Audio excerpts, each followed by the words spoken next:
আপনারা দেখছেন press 24 channel.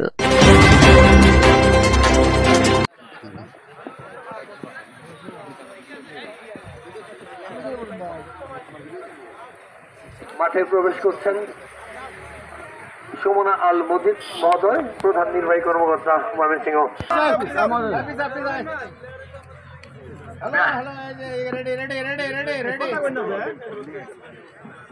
একটি চমৎকার পরিবেশ সৃষ্টি হয়েছে এবং মাঝখানে খেলাটি আরম্ভ হবে। যারা চমৎকার করতালির মধ্যে দিয়ে কিন্তু সিটি কর্পোরেশনের কর্মকর্তা কর্মচারীরা তারা কিন্তু ভিডিও চলতেছে না, জেলা প্রশাসন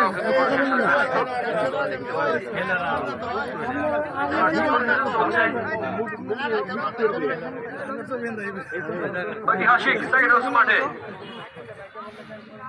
26শে মার্চ মহান স্বাধীনতা জাতীয় দিবস 2025 উদযাপন উপলক্ষে জেলা প্রশাসন একাদশ বনাম সিটি কর্পোরেশন একাদশের একটি চরম উত্তেজনাপূর্ণ ফুটবল ম্যাচ কিছুক্ষণের মধ্যেই অনুষ্ঠিত হবে এবং প্রধান অতিথি তিনি কিন্তু খেলাটি শুরু করে দেওয়ার জন্য মাঠে প্রবেশ করেছেন এবং তিনি কিছুক্ষণের মধ্যেই খেলাটি শুরু করে দেবেন।